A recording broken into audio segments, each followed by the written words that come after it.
सभी भक्तात्माओं से प्रार्थना है कि आचार दासी चैनल को सब्सक्राइब कर ले, बेल आइकन को प्रेस करके ऑल नोटिफिकेशन ऑन कर ले ताकि आपको वीडियो मिल सके सबसे पहले। सत साहिब। आखिरकार सवाल तो बनता है, झाड़े लगाकर बुखार उतारने वाले बाबा लोग कहाँ चले गए? समोसा चटनी दारू चढ़ाकर सुख देने वाले निर्मल बाबा आखिर कहाँ हैं? जो कहते थे हम राख खिलाकर कैंसर तक ठीक कर देते हैं, वो भी कहीं नजर नहीं आ रहे।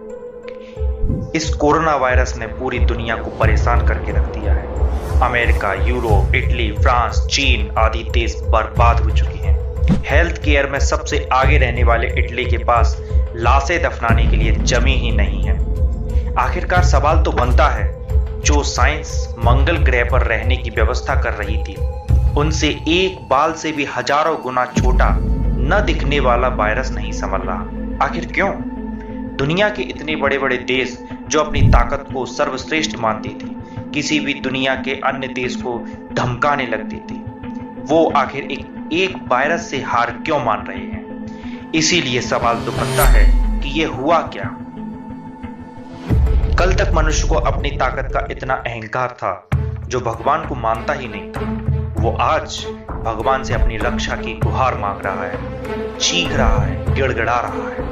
इसलिए अब भी मौका है, संभल जाओ।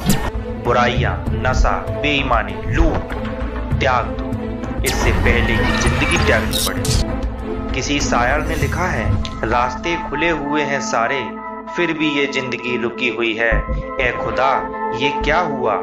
ए खुदा ये क्या हुआ? अहंकारी मानव घरों में बंद पड़े हैं, जान बचानी मुश्किल पड़ी हुई है। हालात तो ऐसे बन गए हैं, घरों में रहोगे तो आराम से रहोगे, अगर बाहर आए तो डंडा पुलिस से खाओगे। दोस्तों, इन हालातों को हल्के में मत लेना। कल तक आप जिस भगवान का जेल जाने से मजाक उड़ाते थे, आज जब तुम खुद जेल में बंद हो, पूरी दुनिया जेल में लॉकडाउन है, तो अपना मजाक भी उड़ा लेना। अपने ही घर से दहशत के माहौल में रहना किसी जेल से कम नहीं होता। मैं फिर से कह रहा हूँ, अब भी मौका है, लगा दो चौका।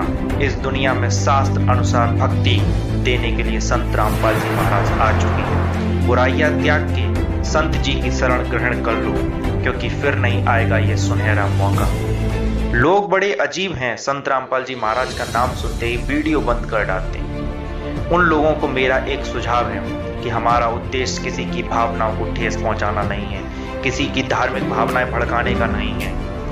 हमारा मकसद तो सिर्फ यही है कि पवित्र वेद, गीता, शास्त्र और संतों की बाणियां ये कहती हैं कि कबीर भगवान है। वो कबीर जिसे आप सिर्फ एक चुलाहा मानते हैं, वो कबीर जिसे आप सिर्फ एक कवि मानते हैं, वो बनारस वाला धाड़क, वो सच्चा भगवान परमात्मा है। चाहे आप हमारी बातों को मत मानें, लेकिन अपने पवित्र ग्रंथों को तो मान लें, जिनके आधार से सभी धर्मों की रचना हुई। अब उन्हीं में सच्चाई कुछ और है, इसका मतलब ये शास्त्र गलत नहीं है। गलत तो वो हैं जिन्होंने हमारे पूर्वजों को अंधभक्ति पर लगा दिया, हमारे पूर्वजों को बरगला दिया और हमें भी अब पाखंड में जोड़ दिया। और इन सब का फायदा नकली गुरुओं ने उठा लिया। सिर्फ आपसे पैसा लूटने के उद्देश्य से इन्होंने कर्मकांड न जाने कितने बनाए। जन्म से लेकर मृत्यु तक सिर्फ इन ब्राह्मणों को खाना खिलाओ, तमाम तरीके की पूजा करो और इनको सिर्फ दान दो। अब संत रामपाल जी महाराज ने सभी शास्त्रों को खोलकर वर्ल्ड टेलीविजन पर दिखा दिया है। आखिर कोई तो सच्चाई होगी। आप सिर्फ एक बार संत रामपाल जी महाराज का सत्संग सुने, और रामपाल जी महाराज किसी भी शास्त्र को खोलकर आपको टीवी पर दिखाएं तो उनको कॉपी पर नोट कर लें, अपने घर में रखे हुए शास्त्रों से मिलाएं, उसकी PDF डाउनलोड करें, उनसे मिलाएं।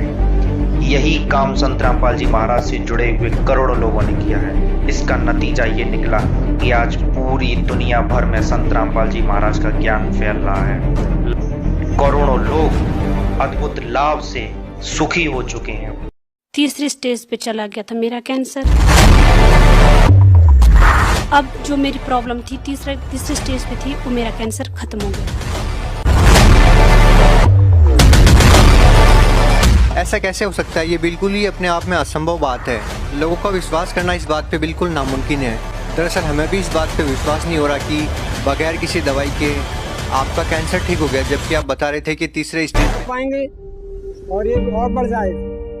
तो मैं परमात्मा की सदगुरु रामपाल महाराज जी की शरण में आए, मैंने परमात्मा सदगुरु रामपाल महाराज जी की कृपा की।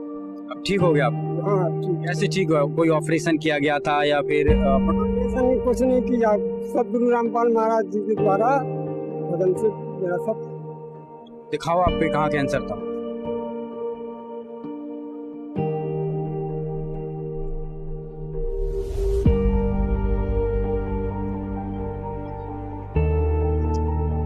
ये आप देख रहे हैं, ये आंखों देखा चमत्कार है, आपके सामने दिखाते हैं। इनका कहने का मतलब है कि इनके सीने पे फोड़े हो गए थे और वो इतने बड़े बड़े फोड़े थे कि यहाँ पे लटक रहे थे और इस फोड़ों पे बहुत ज्यादा मवाद चलता था, मतलब कीड़े पड़ने जैसी स्थिति थी। तो जब ये डॉक्टरों के पास गए, हॉस्पिटल गए, तो उन्होंने मना कर दिया था कि आपका इतना भयंकर कैंसर का ऑपरेशन नहीं हो सका, क्योंकि ऑपरेशन कैंसर पूरे में फैल चुका था। आप ये देखिए किस तरह से पूरी छाती पर ये फैला हुआ था। अचानक संत रामपाल जी का ये कह रहे हैं कि संत रामपाल जी की भक्ति करने के बाद ये फोड़ा अपने आप फूट गया, अपने आप ठीक हो गया, अपने आप ही इस स्थिति ले ली। लगा वहाँ से अरदास है कि परमात्मा ने बोला और रामपाल महाराज जी ने कि आपको परमात्मा दया करेंगे। मेरा बेटा 15 दिन बाद ठीक हो गया और उसके बाद मैंने डॉक्टर ने पीठ ठोका कि यार ऐसा कैसा हो गया। उन्होंने जब वो रिपोर्ट करवाई, हमारे फिर से करवाए, उसमें पूरा नॉर्मल रिपोर्ट आई। ये रिपोर्ट है हमारे पास, ये रिपोर्ट है डॉक्टर BM गुप्ता की। ये उन्हें लिखे कैंसर नाक में नोच लिखे थे।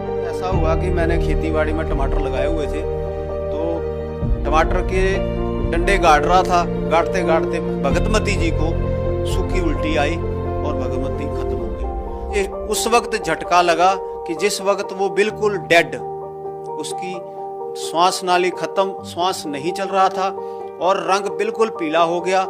और कुदरती ऐसी बात थी कि उस दिन बारिश का मौसम था। हिमाचल की बात है, आप सब लोग जानते हैं कि अगर 2-3 घंटे अगर बारिश पड़ जाए तो पहाड़ी इलाके में धूप पड़ जाती है ठंड के कारण, टेम्परेचर डाउन होने के कारण। तो उसमें सबसे बड़ा दुख मुझे उस वक्त ऐसा हो रहा था झटका कि ये जो गाँव के लोग हैं मुझे मार देंगे, क्योंकि मैंने इनके सामने अपने मंदिर के जो देवी देवता थे वो मैंने सारे जल प्रवाहित किए थे और इन लोगों ने मेरे को जिंदा ही जला देना था, क्योंकि हमारे रीति रिवाज में, हिमाचल के रिवाज में देवी देवताओं को कुछ खास मानते हैं। तो उस खास वजह से मुझे रोना आ गया। लेकिन उससे पहले ऐसा था कि मैं गुरु जी के, परमात्मा जी से, संत गुरु रामपाल जी महाराज जी से मैं जुड़ चुका था।